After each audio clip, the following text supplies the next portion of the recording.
It's not every day that Honda throws down a challenge to the motorcycle world. But here's the shocker.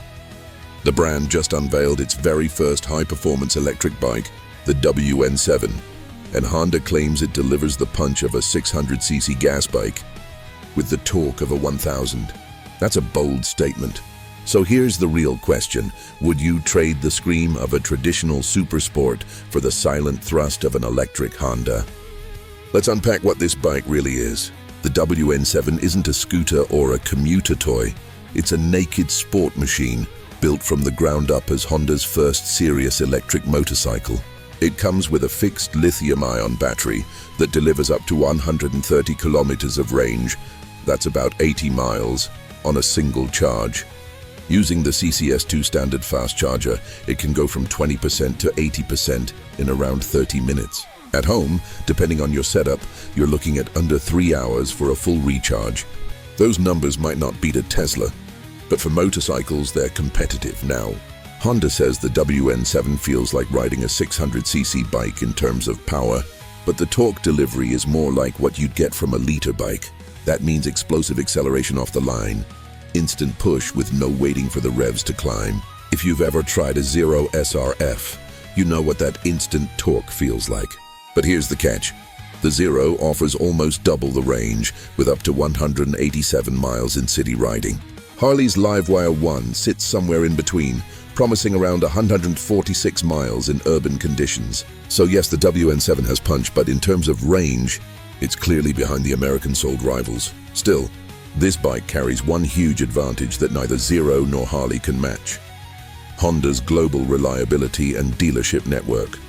In the US, finding service for a Zero or Energica can be tricky depending on where you live. But Honda, they've got dealerships practically everywhere. For many riders, that peace of mind could outweigh the shorter range. And before we keep going, let me ask you this. If you enjoy raw, honest takes on motorcycles that could reshape the American market, go ahead and hit that subscribe button now. There's a lot more coming your way. So, is the WN7 a genuine threat to the electric competition in the US, or just Honda dipping a cautious toe into the water? Let's go deeper and see where this bike actually stands among the heavy hitters already carving out their space. Now that we know what Honda is promising with the WN7, let's dig into the real details, the numbers, the features, and how they stack up against the competition. Because in America, performance and practicality are what make or break a bike. First, the basics. The WN7 offers an estimated 80 miles of range. That's fine for daily commuting or a spirited ride around town. But if you're planning highway trips, that number can shrink fast. Compare that to the Zero SRF, which can stretch to about 187 miles in city use and around 90 miles on the highway. Harley-Davidson's LiveWire One comes in at roughly 146 miles in urban riding, and the Italian Energica EsseEsse9 Plus blows them all away with up to 250 miles in city conditions. So clearly, when it comes to endurance, the Honda is starting behind the pack. Charging, however, is a different story.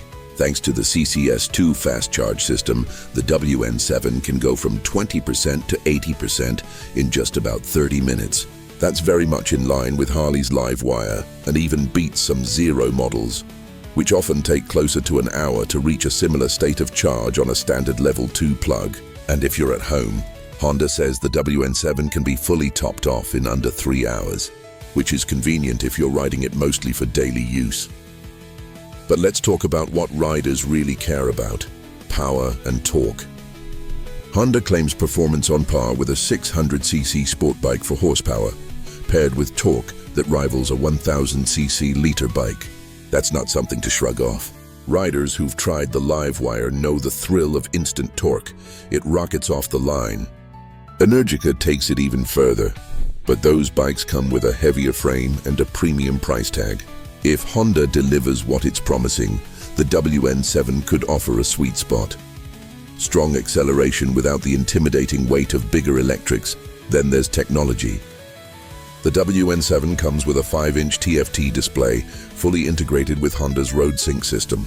That means smartphone connectivity, navigation, calls, music, the kind of tech integration American riders now expect. Zero and Energica offer similar setups, but Honda's execution will likely feel smoother and more user-friendly because that's where they excel. Finally, let's not forget design. The WN7 is a naked sport bike, sleek and futuristic, with an aesthetic that blends Honda's CB line with clean EV styling. Compared to the slightly bulkier Energica or the premium polish of the LiveWire, the Honda looks leaner and more accessible, something that could appeal to younger riders entering the EV world. So here's the picture. Less range, but competitive charging, explosive torque, and a design that feels familiar yet fresh. It's not a perfect package, but it has some clear strengths, and that leads us to the bigger question. Does this bike really fit the American way of riding, where long distances and wide-open highways define the culture? Let's explore what kind of rider the WN7 is truly built for, and whether Honda can really break into a market dominated by range and speed. So, who is this bike really for? In the US, motorcycles aren't just about getting from point A to point B. They're about freedom, identity, and the thrill of the ride.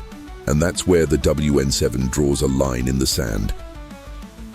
If you're an urban or suburban rider, commuting to work during the week and hitting the back roads on the weekend, the WN7 makes a lot of sense. 80 miles of range is enough for city loops, the charging time is fast enough to keep you moving, and the instant torque gives you that adrenaline rush every time you twist the throttle. Add Honda's dealership network, something Zero and Energica can't match, and you've got peace of mind for maintenance and support. But if you're the kind of rider who lives for highway touring, long stretches of open interstate and cross-country rides, then the WN7 might not cut it. That's where the Energica EsseEsse9 Plus and its massive range still reign supreme, or even Harley's LiveWire One, which balances more range with the prestige of the Harley badge. And for tech-focused riders, Zero remains a leader with its higher mileage batteries and proven EV platform. The truth is, Honda's first serious step into the electric world isn't about dominating every category, it's about planting the flag. The WN7 proves Honda is serious about the future, even if the range number leaves hardcore American riders skeptical. And here's where I want to circle back to that first question. Would you actually trade the roar of your 600 for the silent strike of Honda's electric? Some will say no way, sound, range, and tradition still matter. Others will argue torque, reliability, and Honda's global presence make this a no-brainer first step. So now, I want to hear from you. What matters more in an electric motorcycle, range or torque? Familiar brand or pure innovation? Drop your thoughts in the comments, because this debate is just heating up. And if you want more straight-up no-nonsense reviews on bikes that could shape the next decade, don't forget to subscribe. Honda just made its move. Let's see how the rest of the industry answers.